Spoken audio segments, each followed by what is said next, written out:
Bom dia, bom domingo para você que nos assiste. E aproveitando para cumprimentar as mães que nos assistem, hoje é o Dia das Mães, é dia de comemorar com a família. E hoje também vamos falar sobre fissura lábio-palatina. Você sabe o que quer dizer esse nome bem diferente? É uma má formação congênita dos lábios e do palato, o chamado céu da boca. No Brasil, estima-se que em cada 650 nascimentos, uma criança seja afetada. Infelizmente, muitas pessoas são vítimas de preconceito social por causa dessa má formação.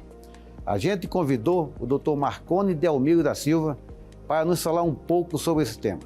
Fique conosco que já voltamos. Muitas crianças nascem no Brasil e no mundo com o que anteriormente era chamado de lábio leporino. Vocês já devem ter ouvido essa expressão.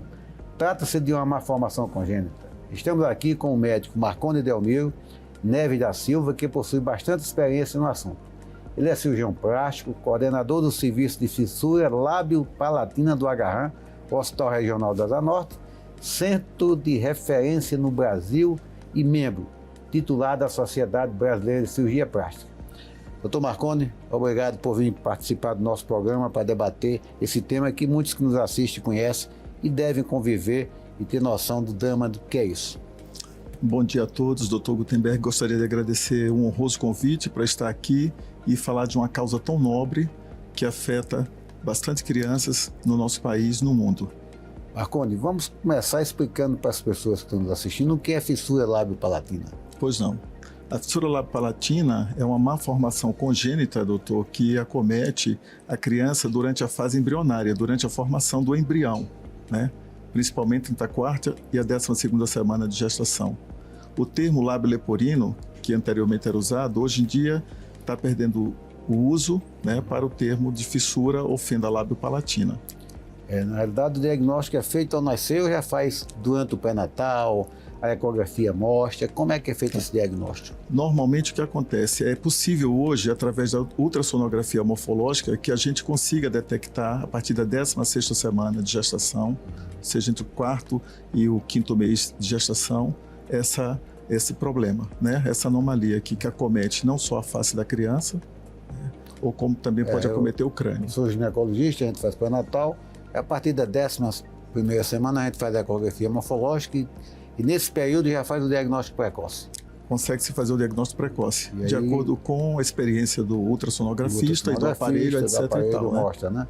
E aí já começa a conscientização do casal. Né? A importância do diagnóstico pré-natal, doutor, é porque a gente consegue fazer um acolhimento dessa família. É importantíssimo, né? Isso é informação importante. Fez o diagnóstico no pré-natal, o pré-natalista, o obstetra, ele já pode referenciar para o Agarrã. Como é que vocês recepcionam essa gestante, esse casal? Perfeito. Uma vez dado o diagnóstico, né, eles entram em contato conosco, eles são encaminhados para o Agarrã para que haja o acolhimento dessa família.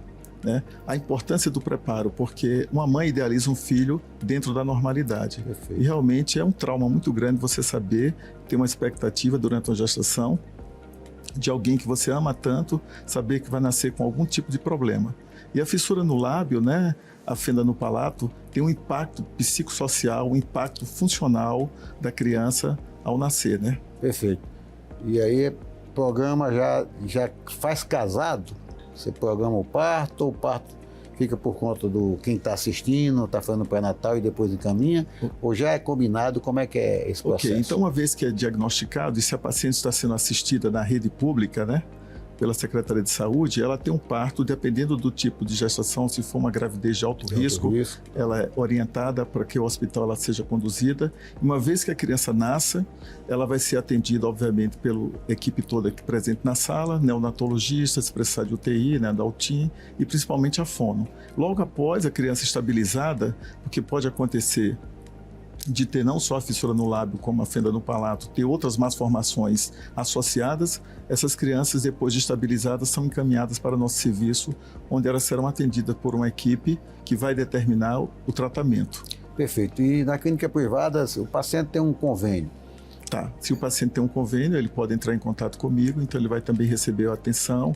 Eu faço visita hospitalar em algumas maternidades aqui presentes no DF, dando assistência a essa família, obviamente, a essa criança. Muito bom. Então, para você que nos assiste, fica aí as informações que é fundamental ter conhecimento desse trâmite, porque às vezes nem o próprio obstetra conhece o serviço e sabe como encaminhar, e fica aí o casal naquela angústia toda, né? Perfeito. E por que a mudança de nome? Fenda palatina, lábio palatina, né? O lábio leporino, né, como ainda é conhecido, né, e tratado assim por pessoas leigas, tem uma associação com o lábio do coelho. É bem semelhante. Há uma verossemelhança entre o lábio do coelho e uma criança com a fissura no lábio. Então, esse termo, os pacientes que apresentam fissura têm modificado, não têm aceitado mais que assim seja utilizada essa nomina. Mas que é justo, né? Hoje a gente considera politicamente incorreto, porque isso estigmatiza, isso causa bullying, causa trauma, né, no Perfeito. convívio. Além de todo o contexto, ainda tem essa questão social. Sem dúvida. E como é que essa questão é abordada com os familiares, com o casal, como é que eles reagem? Vocês têm alguma dificuldade na abordagem? Como é que é esse sofrimento durante esses 9 meses de gestação, né? Sim. Tem toda uma expectativa, como é que é isso? Então, uma vez diagnosticado, nós fazemos o acolhimento e essa família e essa mãe especial, né, ela é acolhida, o pai também, porque a gente tem uma questão bem interessante, né, no nosso serviço. A gente percebe que muitas vezes a mãe, ela gesta, leva a maternidade solo. O que dificulta mais ainda a vida dela. Ocorre. Então a gente tem que dar muito apoio psicológico em todos os aspectos, principalmente porque essa mãe vai ficar, essa carga emocional e essa carga hormonal em uma gestação dentro da normalidade já é difícil, mas com uma criança atípica isso gera transtornos, né? Então a gente tem que estar presente o tempo todo para dar conforto, segurança e saber que a equipe está lá para ajudar. Além das dificuldades que vai ter, de toda essa expectativa durante a gestação, quais são as outras dificuldades que o casal enfrenta no dia a dia dessa criança?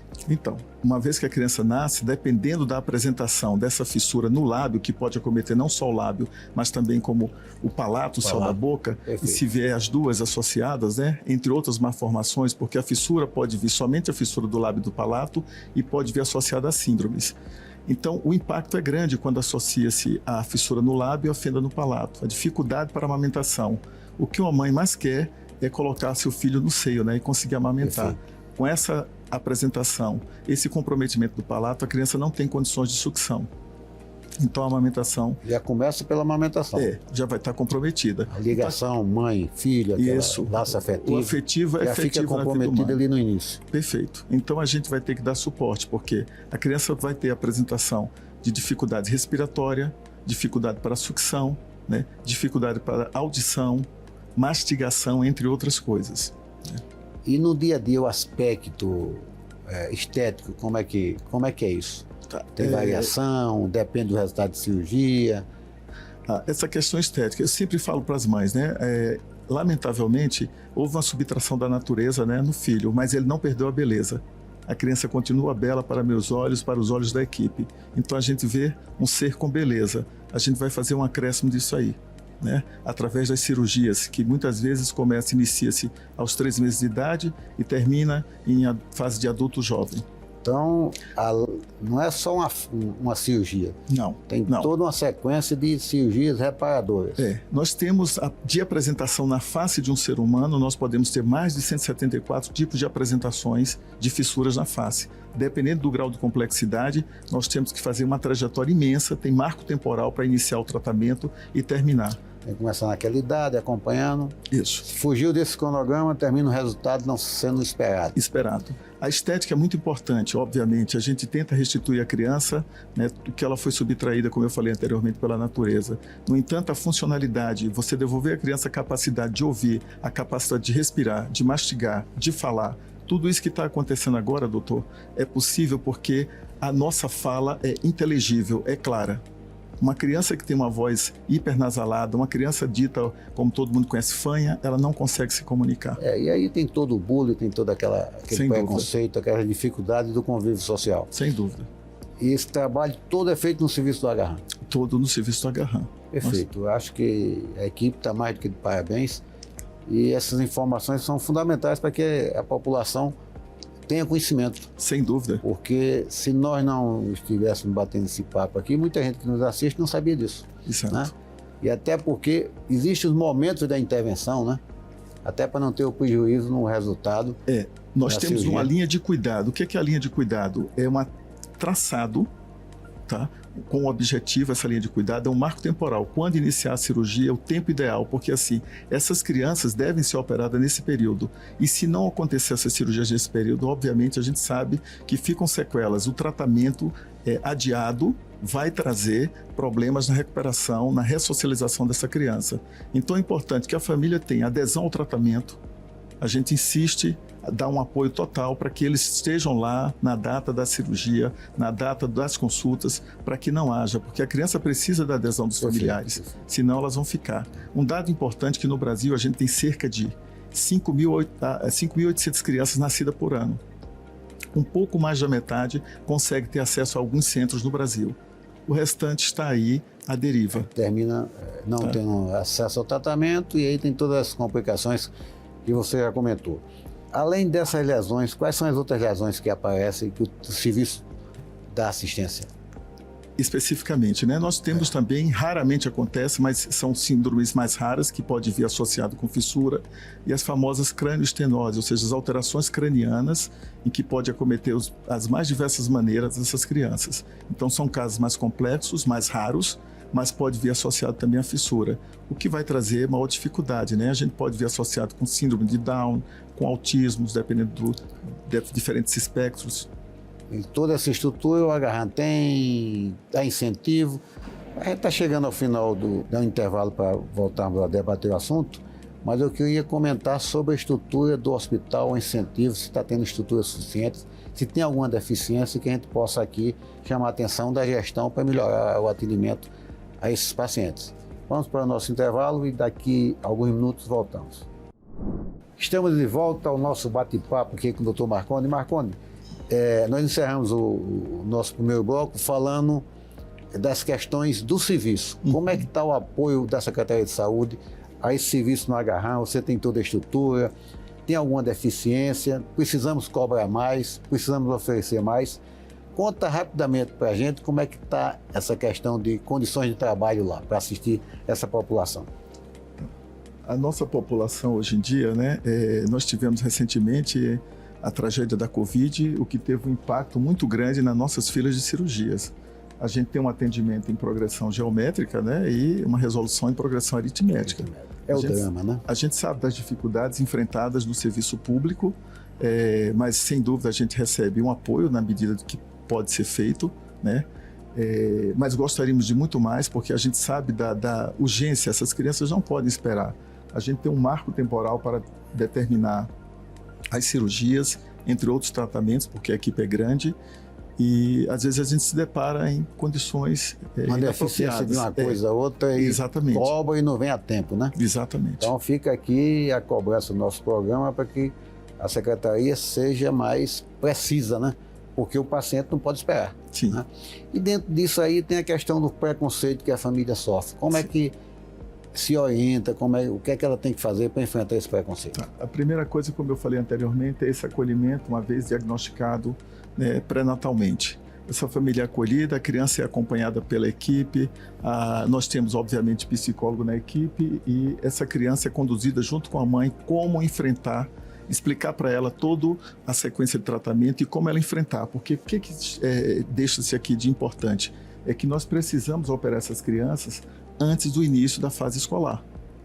Ela tem que entrar na escola com o tratamento, né, de início já realizado. Já realizado, né? Operou o nariz, operou o lábio, operou o palato, ela já está falando para que ela consiga socializar, entendeu? Conviver com as outras crianças, para diminuir a chance de bullying. Perfeito. Tá? Então isso é importante. Então essa família é acompanhada durante uma longa temporada.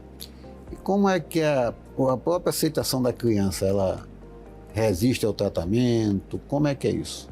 Eles aderem facilmente? Doutor, até porque nessa fase não há muita consciência de todo o conjunto, né, da situação. Né? Nós temos vários compêndios de psiquiatria que eu não vou citar aqui, mas assim, eu acho que é a fase mais bela da vida do ser humano, é onde se estrutura-se tudo, né? Perfeito. Então a gente tem que proteger, tem que respeitar e tem que cuidar dessas crianças, pois nós temos aqui uma fase importante que a gente precisa conduzir e mostrar para ela. A criança, na mais tenra infância, e mais hoje em dia com essa questão de mídia, ela se apercebe do corpo, da diferença.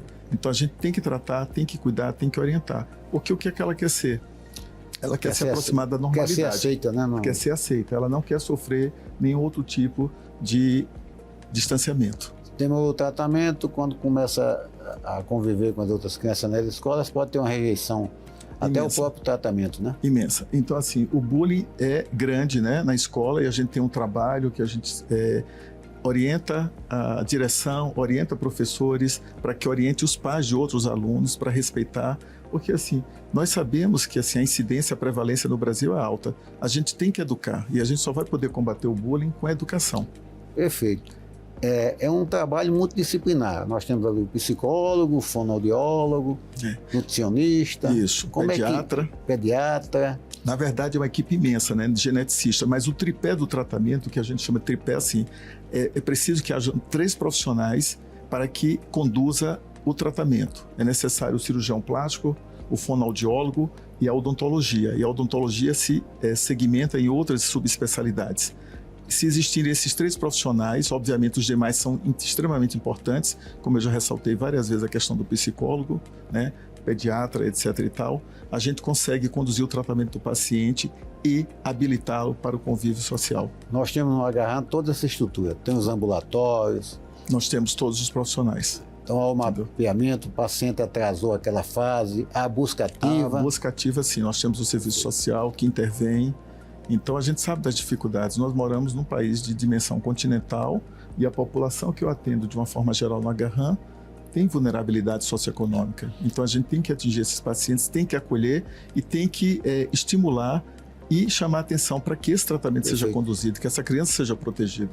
Aí, além do apoio oficial da própria estrutura da Secretaria de Saúde, existe uma associação desses pacientes, dos pais desses pacientes, que apoiam vocês profissionais? Sim. Existe sim, e além da associação, existe ONGs também que chegam a dar suporte a esses pacientes, entendeu? Ajuda de acordo com a avaliação nutricional, tá?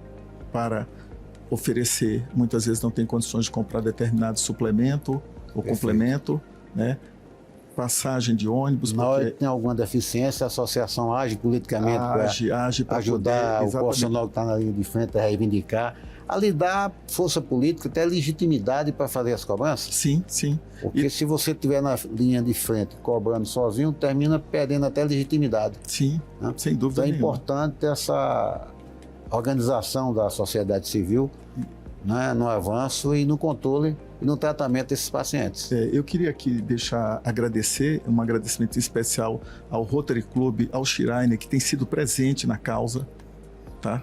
Ajudando com equipamento, acolhendo determinadas famílias onde a vulnerabilidade chega a um padrão maior. Você fala do CIAD, a turma da maçonaria? Isso, maçonaria. E o nosso colega Marcelo Geia. Marcelo Geia, o Rotary, entendeu? Então, presente. Marcelo faz um trabalho também com vocês lá no Agarran, né? Exatamente. Segunda-feira à noite eu encontrei com ele. E aqui deixar um abraço para o doutor Marcelo Geia, nosso colega lá do Agarran. Meu colega lá. E com relação à destinação de emendas parlamentares, há sensibilidade do parlamento do Distrito Federal com relação a isso?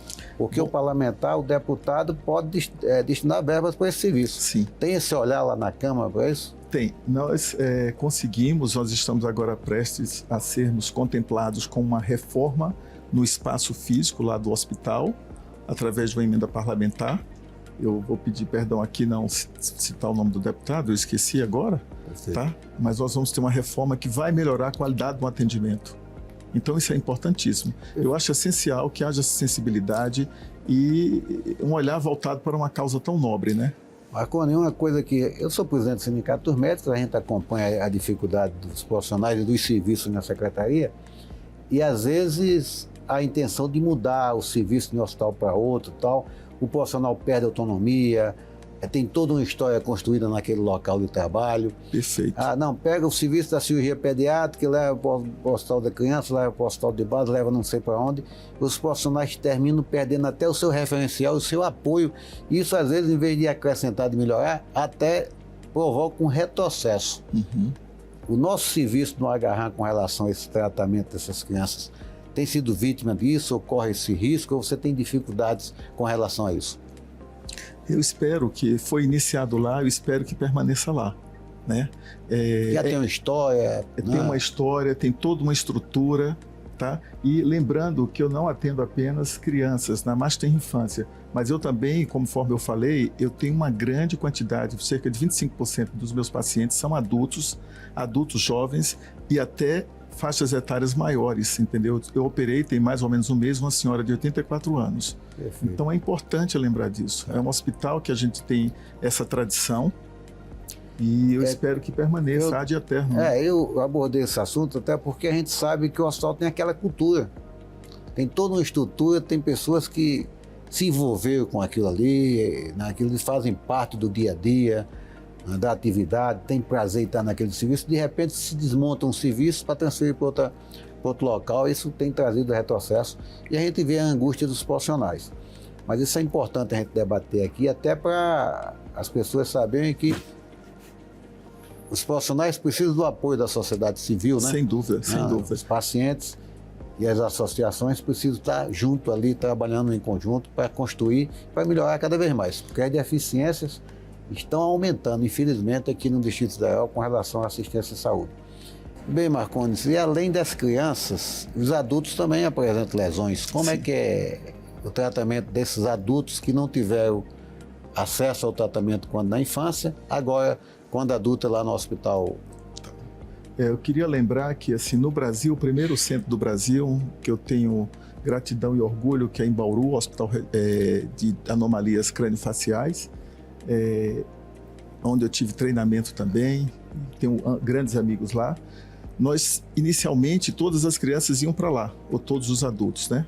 Então, hoje, o Ministério da Saúde já se dispõe a que cada capital tem um centro, porque não há possibilidade de levar tantas crianças para um centro só. Fazer o tratamento fora do domicílio, Fora né? do domicílio. Então, aqui no hospital, nós temos cerca de 25%, conforme eu havia dito, de pacientes adultos jovens ou faixa etárias maiores. Então, é importantíssimo. O que acontece? Essas pessoas nasceram, normalmente Brasília é uma cidade com muito atrativo, vem do interior, eu atendo paciente do Brasil inteiro, atendo povos da etnia originária. Então, esses pacientes perderam o time cirúrgico, o tempo cirúrgico, e eles ficaram à deriva. Mas hoje, eles procurando se inserir no contexto social, em busca de emprego, em busca de conviver, obviamente que eles querem, né, operar o lábio, operar o palato. Mesmo você que nos assiste, que é adulto e que tem alguma lesão, alguma sequela, pode procurar o serviço para tentar melhorar e fazer a correção. E nós estamos chegando ao final do nosso programa. Antes de passar aí para deixar seu telefone, suas redes sociais, rapidinho, algum tratamento, alguma intervenção intrauterina para evitar que as lesões se manifestem quando no nascimento?